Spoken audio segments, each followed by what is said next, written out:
Chapter 3, Culture.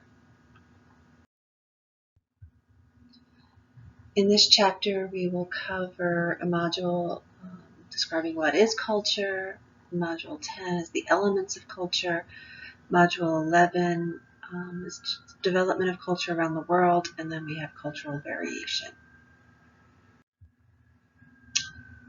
A look ahead, how basic is the study of culture to sociology? What general cultural practices are found in all societies and which wide variations can distinguish one society from another? And then we're going to discuss the major aspects of culture. We're going to go over language, norms and values, and sanctions. And then lastly, how do cultures develop a dominant ideology, and how do functionalist and conflict theorists view culture? First, what is culture? Well, culture is all of the learned, socially transmitted customs, knowledge, material objects, and behavior.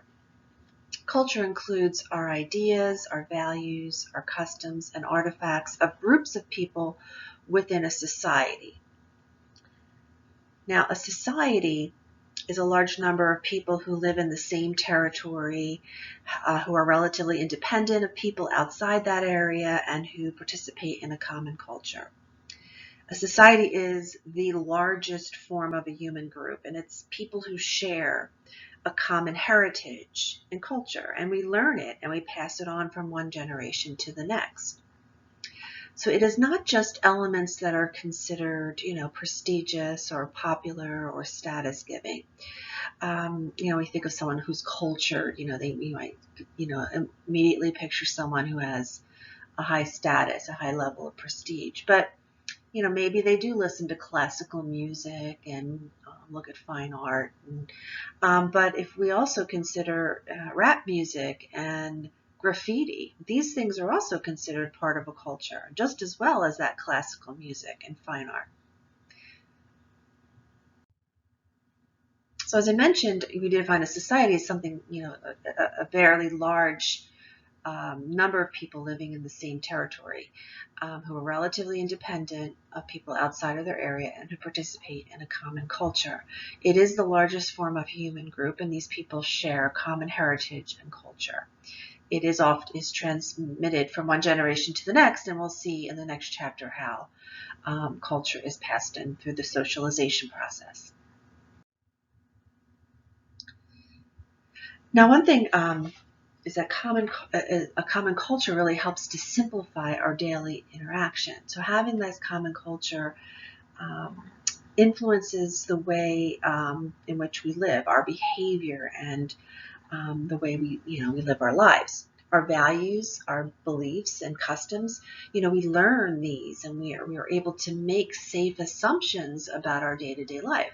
For example, people, we take for granted these small cultural patterns, like, if you go to the movies or if you go to a theater, there are going to be seats for the audience. If we go to a classroom, there are going to be chairs and desks for students to sit in. We make the safe assumption that doctors won't discuss our confidential information, so we're more freely able to discuss whatever it is we need to with a doctor. And we also make this assumption that parents will care for their children. So we've learned to come to expect these things. But what if we went to another culture? What would those things look like? Would there be a theater with seats? Would a school classroom look the same as it does here in the United States? Maybe we travel to somewhere where they don't have desks, but there's still education that's taking place. Maybe in a classroom where children write on chalk slates and sit on mats on the floor, but they're still learning reading, writing, and arithmetic.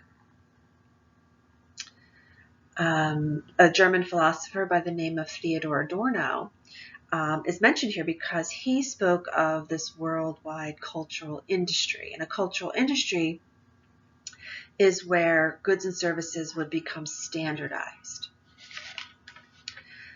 This, he believed, would limit our choices, and it would limit our choices of popular culture. I also want to discuss, and we will discuss briefly, the use of language, because language is a critical cultural element.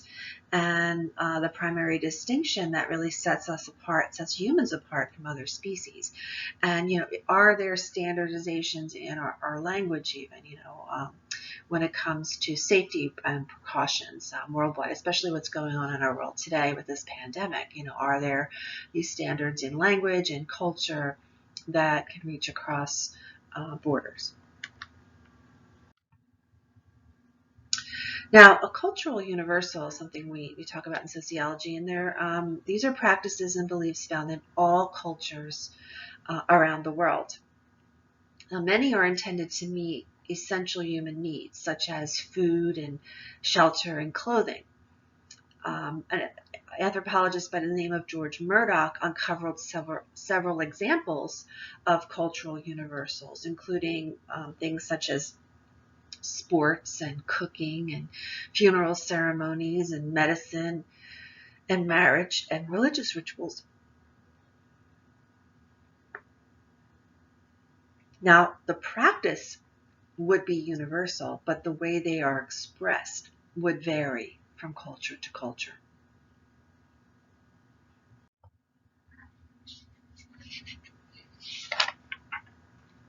Ethnocentrism refers to the tendency to assume that one's own culture and way of life represent the norm or are even superior to others. William Sumner was a sociologist who coined the term ethnocentrism. And this is when we view our culture as the central point to compare all others against. So, for example, if there's an aspect of your culture, and there's, I can use an example from my childhood where, I grew up in an Italian American family, and every Sunday we had spaghetti and meatballs for dinner, and I just assumed everyone had spaghetti and meatballs for dinner. And I, went to school on a Monday, and we were kind of, at lunch talking about what do we have, how do we spend our Sundays, and when everyone was talking about, oh, somebody had, roast and potatoes, or someone was vegetarian and they didn't eat meat. And so I found really quickly that my friends at school had eaten other things. And so I was always comparing other cultures to my own. And that's normal, a natural thing to do. It's when we take it to the extreme and we think that our culture is somehow superior to others. We need to be careful. Now, conflict theorists would argue that this way of thinking would devalue groups and deny their equal opportunities because one group does feel superior, while a functionalist would argue that ethnocentrism actually functions to maintain a sense of pride and solidarity within one's culture.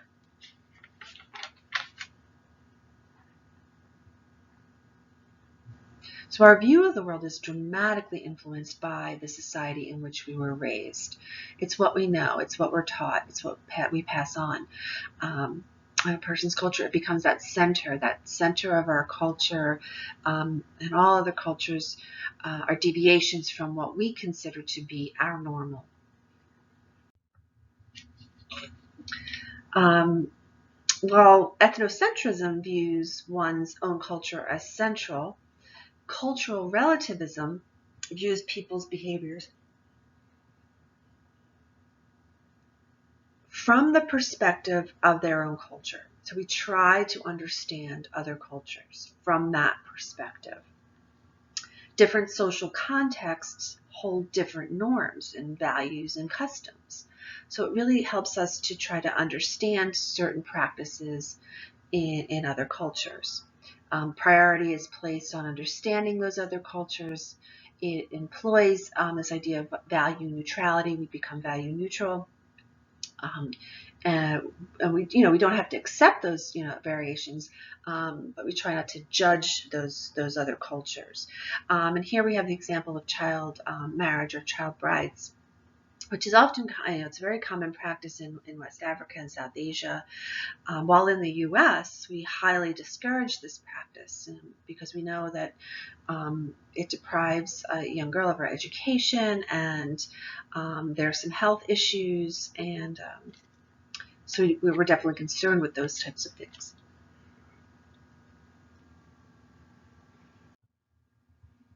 And here we see data that shows a range of data from 2005 to 2013. In the dark shaded areas, more than 60%, especially in Africa, so the parts of the Middle East, even parts of South America, even the percentages might be lower, but those are percentages where women aged 20 to 24 are married before the age of 18. Now, in order to understand this, we need to take it from the perspective of that culture. Why is this? Are these areas where families are living in poverty and marrying off a child to maybe someone who has a little bit of wealth and can take care of that child from that family?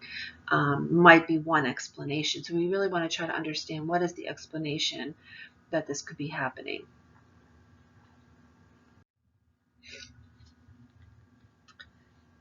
Now, another discipline that uses the cultural universals as its focus, that is sociobiology. This is the systematic study of how biology affects our human social behavior. This field is based on Charles Darwin's theory of evolution on the process of natural selection, and suggests that human biology or our genetic makeup program or determine social behavior. They focus on the human natures of a group of people, such as all men or all women who share specific characteristics. So, for example, it is in a woman's human nature to be nurturing, and it's in a men's to be the provider. These are not learned behaviors, according to a sociobiologist. But we know very well through observation and knowing people that I know many people who are women who are the sole providers of their family. And I know very many men who are very nurturing in the raising of their children.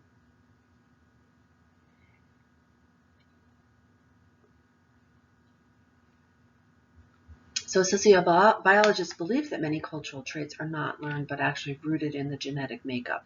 So the approach is based on, that natural selection, that term coined by Darwin to describe the process of adaptation to the environment through random genetic variation, as though it would, make sense for the woman is the one who can bear a child, and so she would be responsible for raising and nurturing the child, while going back to hunting and gathering societies where men went out to, provide for the family. Sociobiologists assume that particular forms of behavior become genetically linked to a species if they contribute to its fitness to survive. Again, mothers being the nurturers of their children and fathers being the providers. They focus on how human nature is affected by that genetic composition of the group of people who share that certain characteristic. Next, we're going to talk about the development of culture around the world. Now that we have an idea about what culture is, we need to ask ourselves, how does culture develop? And we're going to talk about two social processes that help to make the development of culture possible, and that's innovation and diffusion. So the first we're going to talk about here is innovation. And innovation is the process of introducing a new idea or object to a culture. Sociologists love this. We love this when this happens because of what happens to a society when something new is introduced. All kinds of research can happen as a result. Now, there are two forms of innovations, discovery and invention. The process of discovery involves making known or sharing the existence of an aspect of reality. Something was there and it was discovered. The key component, though, is sharing this knowledge with others. wouldn't do anyone any good if it was just kept to that one person's self. You have to share that discovery. Invention, on the other hand, results when items are combined into a form that did not exist before. And these can be physical things like the invention of the telephone, for example, or a car. But it can also mean, religious forms, like Protestantism, which was developed or invented, or a form of government like democracy. But I want you to think about too, like the idea of the telephone. Before the telephone was invented, how did we communicate? How did, different societies and people of different cultures, how did we communicate?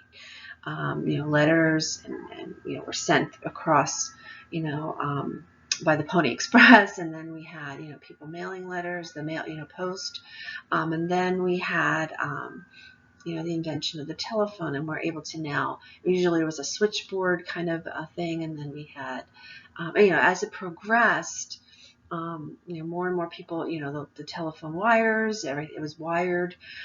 We had touch tone phones, that became, and then the first cell phone, and now we're able to literally hold that phone and that internet in the palm of our hand. So we've come very, very far in the means through invention and how we can communicate.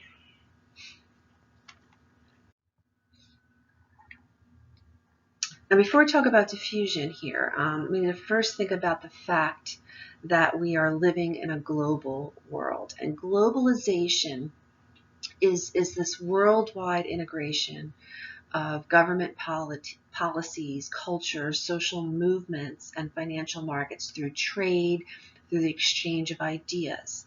And globalization can be viewed as a natural result of this expansion in those communications I just mentioned, and in the technology that we have, and also the growth of multinational corporations, with factories popping up in developing countries. And so with the globalization comes this diffusion, and diffusion is a process by which a cultural item spreads from group to group, or society to society. So, for example, McDonald's, originating, I think the main office is in Chicago, and so we have McDonald's all over the United States. But now you have them in places like, Tokyo and Japan, and all over the world.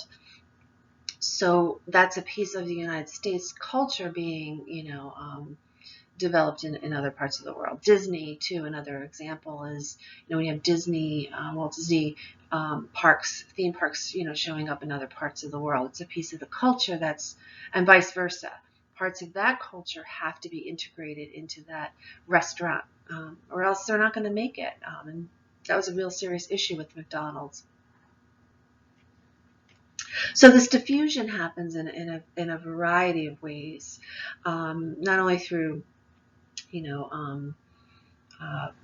corporations and the globalization of companies like Walmart and McDonald's and Disney, but exploration, simply exploring a different area, military defeats, going into a different area based, by defeat by the military, missionary work. Missionaries can bring pieces of their culture. Say, for example, I knew someone who was on a mission who went into India, into a small village that didn't have cell phones or technology, and they were told to not bring their cell phones out because it was something very strange to the young people there, the children. And when asked to see pictures of a family life, this friend of mine had all her photos on her phone, and so when they saw, this device, showing them pictures on this device was a way to kind of show that sort of diffusion, bringing a cultural object from the U.S. into that area. So that's how missionary work can actually also do that. And the mass media, of course, we have the mass media, tourism, and you tour different areas, and especially the internet, having that connection through the internet. Now, sociologists by the name of George Ritzer used the term McDonaldization to describe the joining of cultures, and it is the process by which the principles of that fast food industry become associated with other industries like banking and healthcare. And we think about, the way we bank today and the way we, go to, here, for example, the hair salon, medical clinics. We have walk-ins. You can just walk right in, and if someone's available, they can, cut your hair. And, medical clinics, the minute clinics. We're such a fast-paced society that we don't have time to be sick. We have to just go in and see someone and get medication, and it's right there in the the drugstore where we can get the medication that we need, and then be back to our office and back to work.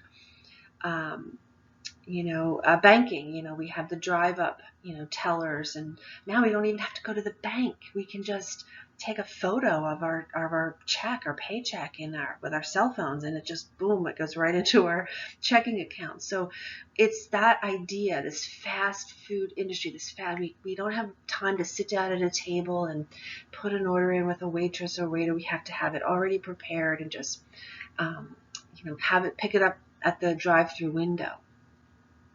Religious groups are doing this now. There's marketing techniques. We're seeing, I guess, especially with this pandemic, many religious services were provided online for many people to watch. And, religious organizations have Twitter accounts and Facebook pages that people can really tap into their spiritual side.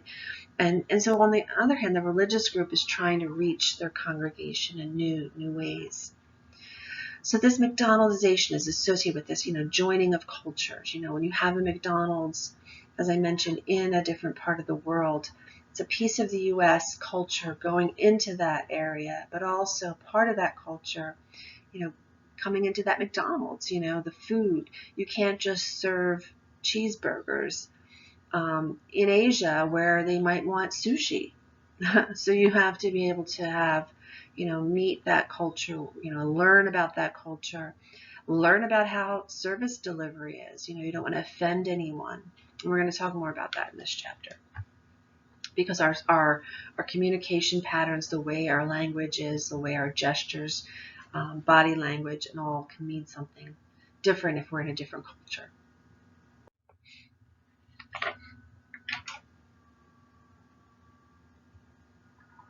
Now, technology accelerates this diffusion process and transmission of culture. Sociologist Gerhard Lenski has defined technology as, and this is a quote, cultural information about how to use the material resources of the environment to satisfy human needs and desires. So whatever natural material resources exist. It's not, this is the technology in the sense, not the technology we hold in the palm of our hand, but the actual natural materials of the environment that satisfies our human needs. So in this case, I often say, utensils are a piece of technology. Before we had, in the U.S., spoons and forks and knives to eat with. Many people, would eat with their hands, or in a culture like, where chopsticks become the technology, the tools that we use to eat. So it depends on the culture, again, what technology, what tools we are using. And technology accelerates that diffusion of these innovations, these scientific innovations, and it transmits culture. And it transmits, in a very fast-paced culture that we live in. Sociologist William Ogburn, he distinguished between material and non-material culture. So he says material culture is the physical or technological aspects of our daily lives. It is the food items, our houses, the factories, the raw materials. So every culture, has these physical things. We need food to eat. We need houses to live in. We need factories to make products and the raw materials. The non-material culture includes ways of using those material objects, as well as various customs, beliefs, philosophies, the governments, and even patterns of communication. how do we prepare these foods? Do we have customs to prepare in preparing in the food preparation? Do we have the way houses are built? So the non-material culture can actually influence the way those material objects are used. Now, the non-material culture is much more resistant to change than the material. Therefore, Ogborn described what is known as a cultural lag. And a cultural lag is used to explain the period of maladjustment when non-material culture is really struggling to adjust to the new material conditions. The best example of this is the internet. There are still issues we have with the internet usage, censorship, privacy, netiquette. How your etiquette on using the internet that have not all completely been addressed. Especially serious things like privacy and censorship can be of concern. And to be honest, this has taken off so quickly. The material culture, the ability to have this internet in the palm of our hand, that a lot of those other things have yet to catch up. How do parents, navigate this world who were not born into this? We've become exposed to it, but children today already have it there for them. It's at their fingertips as well.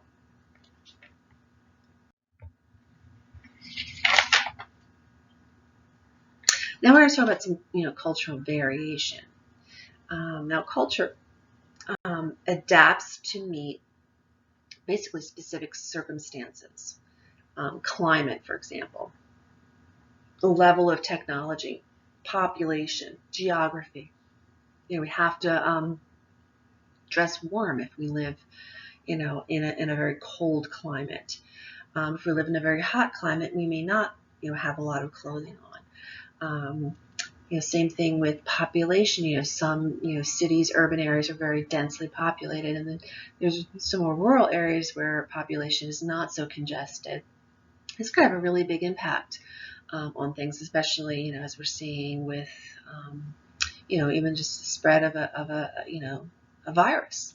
How social distancing, how close are we in our socialization and in socializing with others, how densely populated are different areas. That makes a difference. Geography makes a difference, and the level of technology and being able to test for that sort of thing. So even groups within a single nation develop segments that develop cultural patterns that may differ from those in the dominant society. So within a single nation, certain segments develop cultural patterns that actually differ from the dominant society. So these are subcultures, and we're also going to talk about countercultures.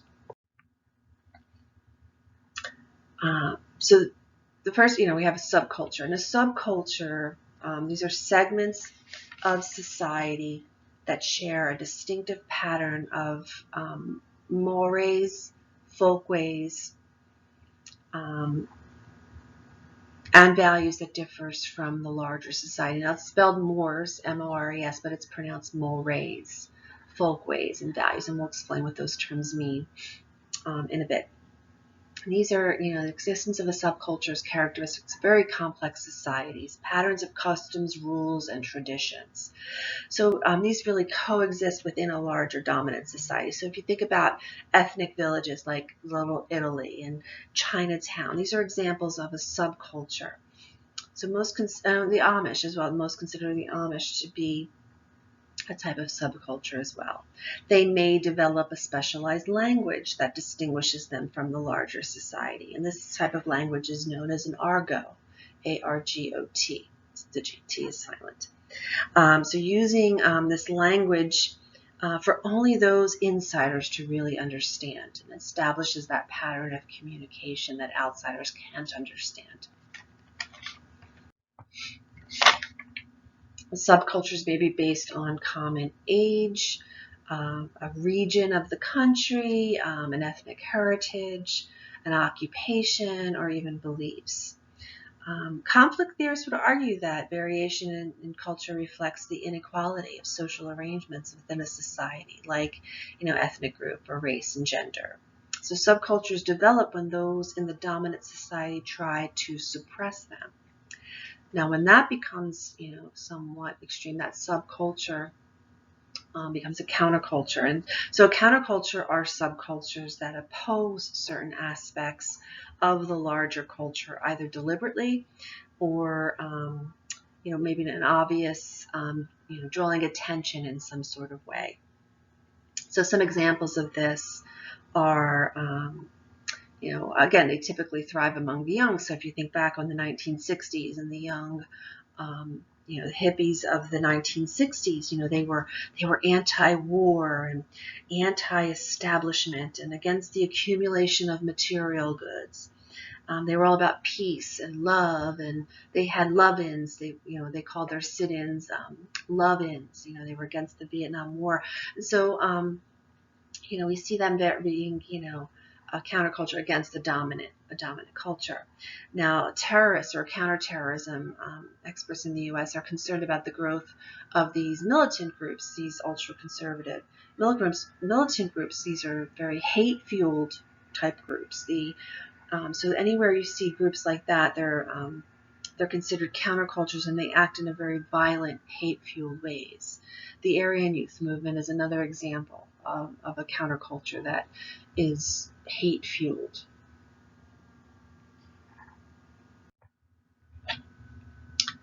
The next thing we're going to talk about is culture shock. And culture shock refers to the surprise or disorientation experience when people encounter cultural practices that are very different from their own. So we feel uncertain or out of place or even fearful when immersed in an unfamiliar culture. And for many people, this happens when you travel to a different country or, you move to a different country. So a lot of immigrants might feel this culture shock.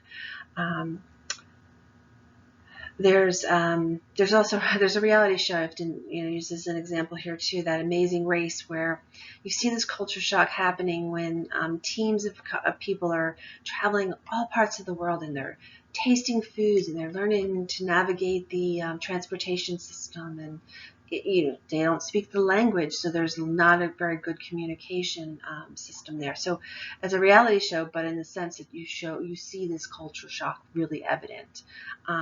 After time, and you become accustomed to the practices, you become accustomed to the culture, you become accustomed to the language and the food, and you may not like the food, but you become accustomed to it. Another loose expression of culture shock can happen even within one's culture.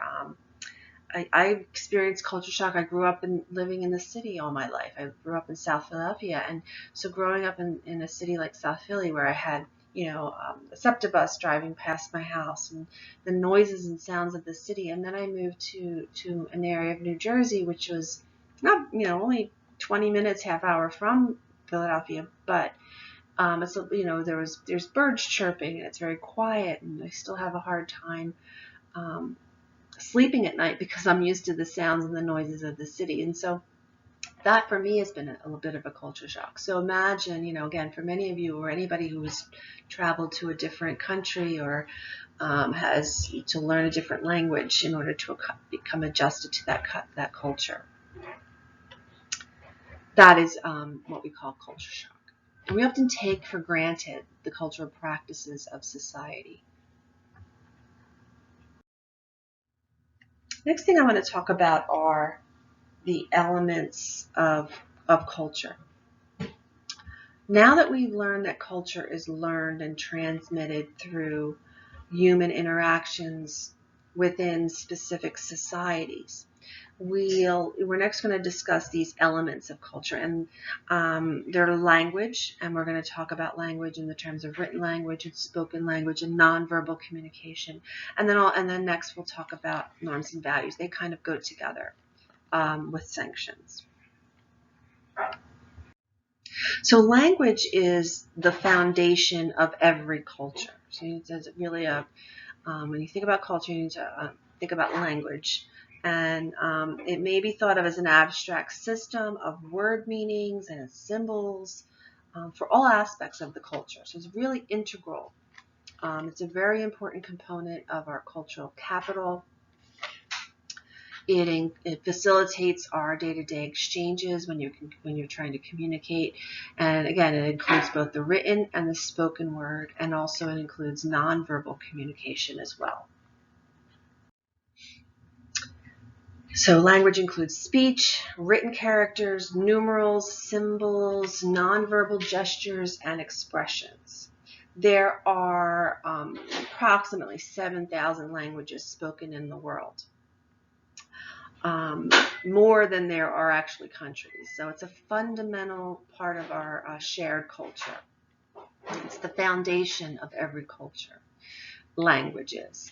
The ability to speak other languages is very crucial to our intercultural relations, and having the ability to know and understand another language is very challenging for some, but also, some children who learn at a very young age, being bilingual and being able to communicate in different languages can be very beneficial to that individual. Now, the Sapir-Whorf hypothesis. There were two 20th century linguists, Edward Sapir and Benjamin Lee Whorf, that suggested that language is culturally determined and leads to many different interpretations of reality. So they suggest that language precedes thought, that it is not a given. Language, this is their hypothesis, that language is culturally determined and it may influence how we see the world, so our interpretation of reality. And actually what they came up with this hypothesis after studying Native American languages and realizing that many Native American languages do not have words for describing past events or even future events. So that's really kind of a hard thing to kind of comprehend. And so it made them realize that really that language can very much influence our interpretation of what is reality.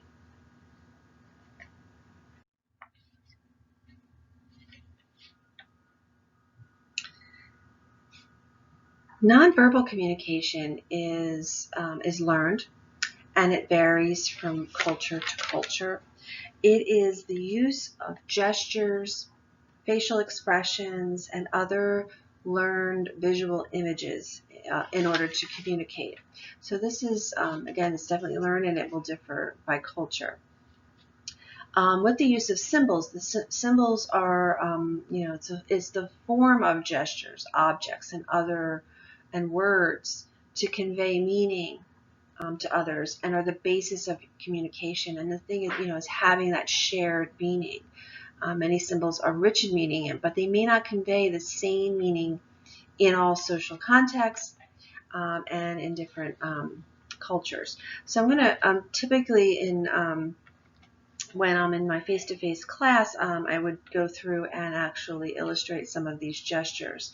But here I'd like to just read some of these, and if you can just bear with me and imagine if I were to beckon with my finger. A gesture that's very common here in the United States. If you beckon with your index finger, in the United States that typically means to come here, to motion with the index finger, to call. But in many cultures, it can be rather insulting or even obscene. You would expect a reaction from someone in the Middle or Far East. Latin America, Japan, Indonesia, and Hong Kong. It is much more acceptable to beckon with the palm down, with the fingers or whole hand waving, to someone to come. Again, anything with one finger pointing out. So the next is pointing to someone with your finger.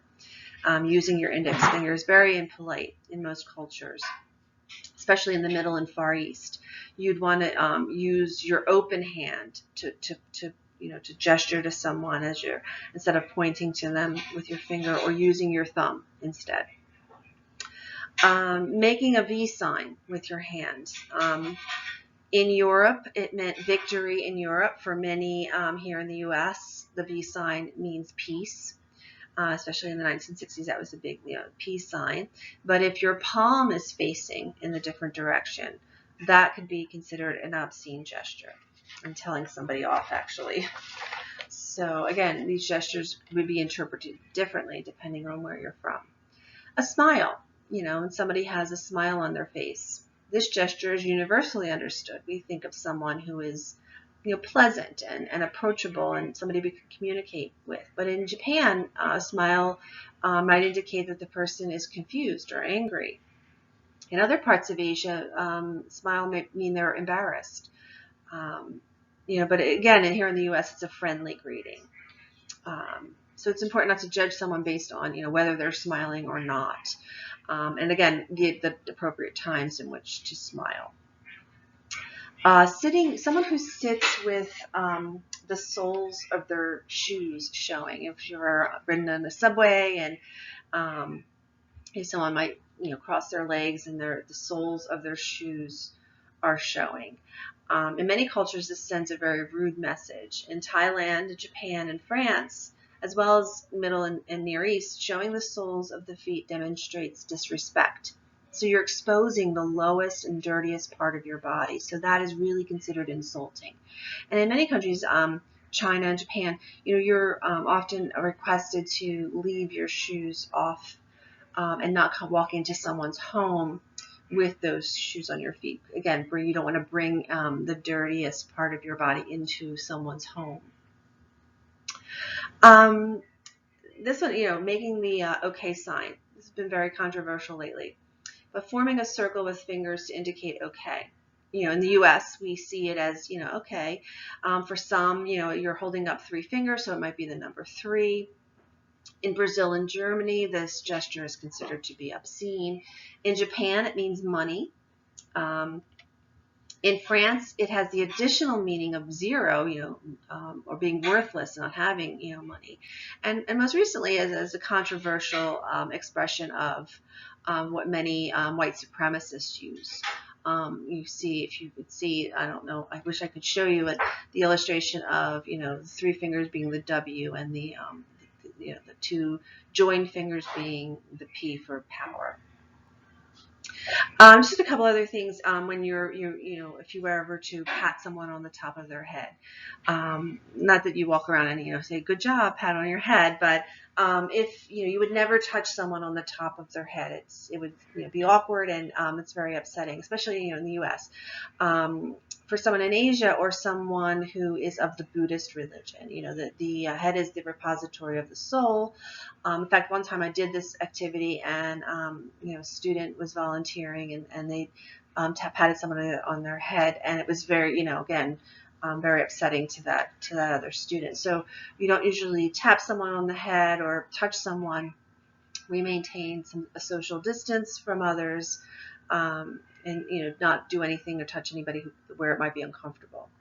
When we pass an item, sometimes we don't think about handing an item to somebody, but passing an item with one hand in Japan is considered to be very rude.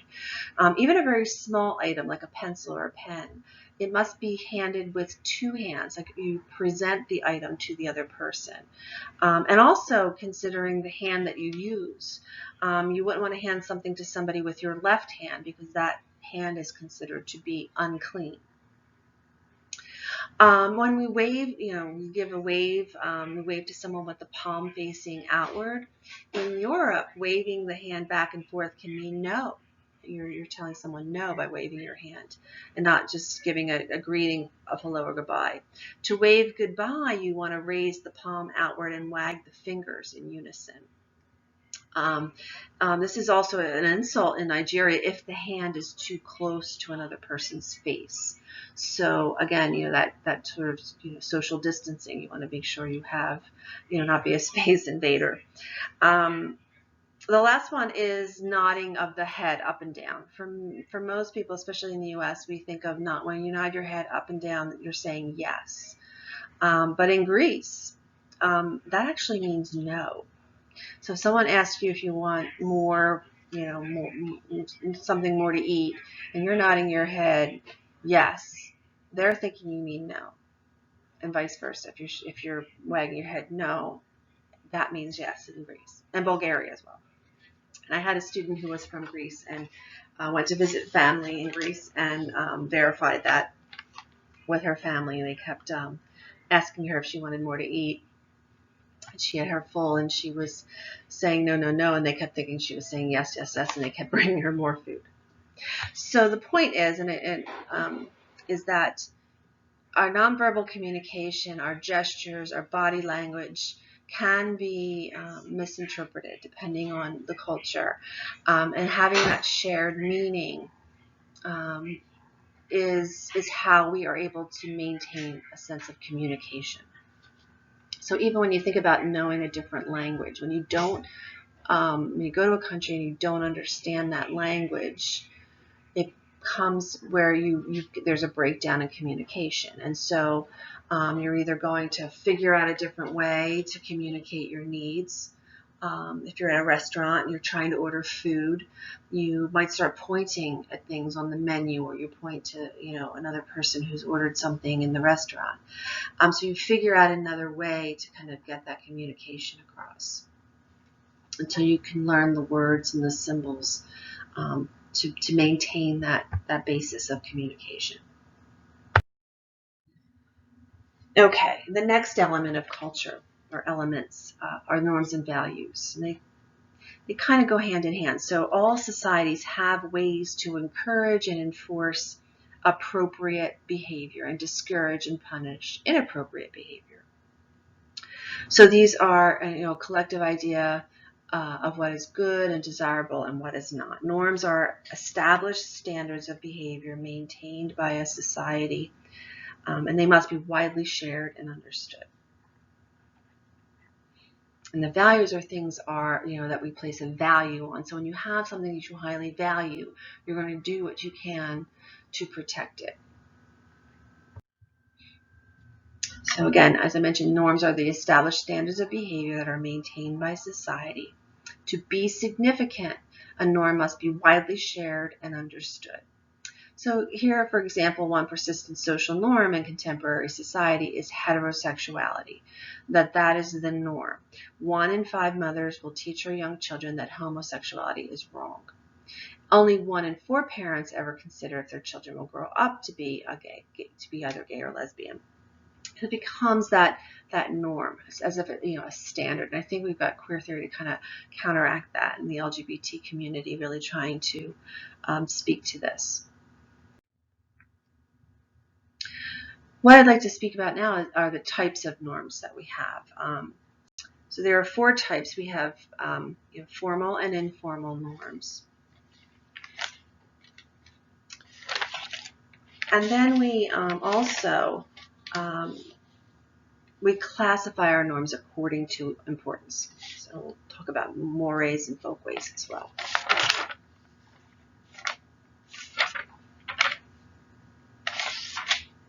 So first, formal norms. Formal norms are generally written down and they specify strict punishments for violations.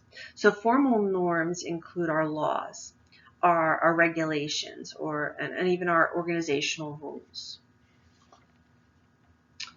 So law, defined by Donald Black, is considered governmental social control.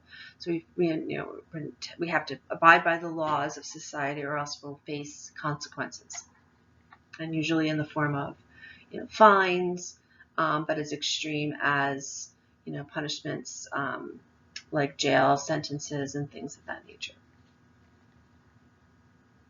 Informal norms are generally understood but not precisely recorded. Standards of proper dress, for example. When you walk into a classroom, no one says you need to dress formally. Some people have come to class dressed formally. They may have to go to work afterwards, but if I were to walk into a classroom wearing my wedding dress, I'd probably be laughed at and be thought of as insane, because you don't typically wear a wedding dress to teach a college lecture. So, there's sort of informal understanding about how you would dress in a classroom or in the cafe or in a more informal setting, for a sporting event, maybe some things of that nature.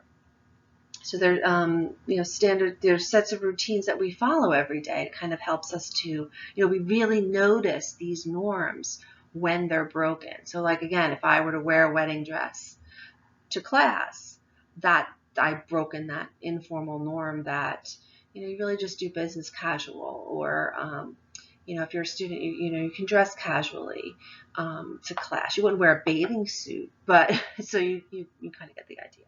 Now, we classify norms according to importance as well. And a moray, or spelled here mores, we pronounce it moray, M-O-R-A-Y-S. These are norms that are deemed highly necessary to the welfare of society. Murder, treason, child abuse, these are not things we do. It's not okay to murder someone. These are crimes. These are prohibited. Society demands obedience to a moray. So we find these are highly important for the protection of the welfare of society. Folkways, on the other hand, are norms governing basically our everyday behavior. Again, the dress code. So it's we're less likely to formalize these folkways. Violations don't typically raise a lot of concerns. So, for example, if I stand backwards in an elevator, I'm not going to get a ticket. But if I drive my car and I go through a red light, even if no other cars are coming and I go through that red light, I could face a ticket, a fine, because that is dangerous. I've broken a law now. I've broken a moray. So you see the difference between that folkway and that moray. Moving to the back of an elevator, walking up a down escalator, is another example. So many societies, folkways exist to sort of reinforce patterns of behavior. And some of them reinforce patterns of male dominance. When a man pulls out a chair on a date, opens the door, opens a car door for a woman on a date. These are sort of folkways. They've become norms that we follow in dating patterns, but doesn't mean that the woman can't pull out her own chair or she's not, able to. It's just become this norm that we follow. Or that even if, just walking out of common courtesy, holding a door open, we're not required to hold a door open for someone that's walking in a building with or a classroom. It's a polite norm, and for that person to say thank you is also a folkway. And if they don't, you might kind of feel, I held the door open and they don't have anything nice or courteous to say. Because people do not follow norms in all situations. It might be weakly enforced. The holding of the door is a weakly enforced norm. Now, another thing is a behavior may, if someone holds out their hand to shake your hand and you don't shake their hand back, maybe you're a little concerned at this point. Coronavirus is going around, so it's it's not something that we always do all the time. Behavior that appears to violate society's norm may actually represent adherence to a particular group norm. Teenagers would be a good example of this, conforming to their friends, their group norm, their peer group norm, if they are at a party and drinking underage. But they're violating societal norms of underage drinking, and that's, breaking a moray, which is a law. Norms may be violated because they conflict with other norms. Maybe, they could be, you could hear a person calling out for help. But should you mind your own business or should you help? It's this bystander effect, somebody else might help them, so you don't get involved. And so again, we have those conflicting norms as well. Acceptance of norms is subject to change. They're usually contingent on changes in political, economic, and even social or cultural conditions. If we think about, norms regarding interracial marriage and dating, they've changed over time. There was at one point a law that interracial marriage was against the law, and gay marriage also. So these things have changed in society, and so once society changes, then we also see those norms adjusting as well. Sanctions. Now, sanctions are penalties and rewards for conduct concerning a social norm. Conformity leads to positive sanctions, like, if you do a good job, you might get a pay raise, you get a medal for a job well done, words of gratitude, a pat on the back. Whereas a negative sanction could include a fine, a threat, imprisonment, a stare of contempt. Somebody, gives you a dirty look. If you, go up the escalator the wrong way. Sanctions for norms are typically a reflection of culture's values and priorities. So whatever is that value and priority. So values are again, these are all kind of, they go hand in hand. On here we have a table that kind of illustrates the positive and negative sanctions, examples of those broken out by the formal and informal norms. So the reflection of a culture's value. So a value is a collective conception of what is good, desirable, and proper, or as opposed to bad, undesirable, and improper in a culture. They influence a person's behavior and serve as a criteria for evaluating the actions of others. Values, norms, and sanctions, as I mentioned, are often directly related. They tend to change, however, they remain stable over a person's lifetime. Values may be specific, like respecting one's parents or owning a home. We value the idea of owning a home. We value an education. We value having a family. If we place a value on these, we will want to protect them. So we place a high value on these certain things. And sometimes we have a cluster of values, of core values that sociologists tend to look at. What are the core values in the United States? What do people highly value? Success, and what values and norms go along with that success? Working really hard and getting a good education, and striving for these different things. So values indicate what people in a culture prefer, what we think is important, what we find morally either right or wrong. They can be very specific, or they can be general, like, general being like success. We value success, but what are the specifics of that success? Education, getting a good job, getting a high salary. And these values influence our behavior. They are criteria for evaluating the actions of others. And again, as I mentioned, they're often directly related to each other. So here we have life goals of first-year college students. And financial security remains a popular goal of entering college students, having that, trying to go and work towards achieving success.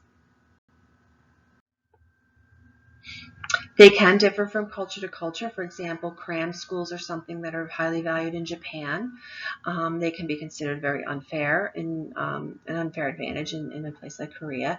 And what cram schools are schools that children in Japan go to after they've finished their typical school day. So they get some further practice, and it's basically where they get some extra learning, extra practice on things that they've learned throughout the school day. And they often go throughout the school year too. They don't take a break in the summertime as well. Another example is public opinion regarding premarital cohabitation. This is something we study in the sociology of the family. Many cultures do not agree with that, that it's not okay to live together before marriage. In many cultures, especially in Europe, it's a very, very common practice to live together in lieu of marriage or prior to getting married. Especially, here we see in Sweden, Iceland, high percentage of non-marital cohabitation. In the U.S., we're actually gaining more acceptance of non-marital or premarital cohabitation. You're even having children in that relationship as well. So you see where the U.S. stands in relation to some of these other countries. China has the lowest percentage that they agree. Culture war. Now, culture war is a term that it means it's a polarization over a controversial cultural element. In the 1990s, this is back when I was in graduate school, the term referred to, there were these political debates, and we had these debates as graduate students too. We took one side of the argument, we argued it. So we would argue over, topics like abortion, religious expression, religion in schools, gun control, sexual orientation. So that would be, you'd have these, polarizing opinions on various topics. After the U.S. Established military presence in Iraq, Afghanistan, especially after September 11th, foreign opinion of the U.S. became quite negative. So this global culture war took on a new meaning, a new global meaning, particularly after September 11th. Now, since we've had the military presence, we wonder, well, what is it? What is it about our values that make people in Iraq and Afghanistan hate us so much? And there's a TED Talk by a professor at Penn State, Sam Richardson. I should have his name down. He is a highly respected professor of sociology, and he speaks to this idea. What is it like to be in that person's shoes who's living in a country like Afghanistan? What are they thinking? What do they think about our religious freedoms and our religious identity? Are they the freedom of speech, our religious identification? And so we need to think about those ideas to try to understand at the same time that they would do the same for us. Certain values are widely shared around the world, including benevolence and power. So we need to again think about what is highly valued in what part of the world. From the functionalist perspective, functionalists maintain that social stability requires a consensus and the support of society's members, and that strong central values and common norms provide that support. So if you have, society, members of society that highly value common norms, they provide support to maintain that social stability. Whereas conflict theorists argue that the common culture serves to maintain the privileges of certain groups. So the differencing of our sociological perspectives, and particularly functionalist and conflict theorist. So, but functionalists want to kind of maintain social stability, the status quo. Conflict theorists want to argue for social change. Last thing I want to, one of the last things I want to discuss here is the dominant ideology. And dominant ideology is a set of cultural beliefs and practices that helps maintain powerful social, economic, and political interests. Those with power will influence the beliefs and reality over others who are more subordinate, protecting their own self-interests. So the conflict perspective would argue that the dominant ideology has major social significance. So the most powerful groups control wealth and property, and they control the means about producing the ideas. There are Marxist George Lakas and Antonio Gramsci. These are conflict theorists. For example, would explain the most powerful groups who control the wealth and property. They want to protect their own self-interest and control the means about producing ideas. Another example is feminists, who would argue that there is a dominant ideology that women should be subservient to men. So that's from a feminist perspective. and take a look at that dominant ideology. How are these set of cultural beliefs and practices used to help maintain those interests?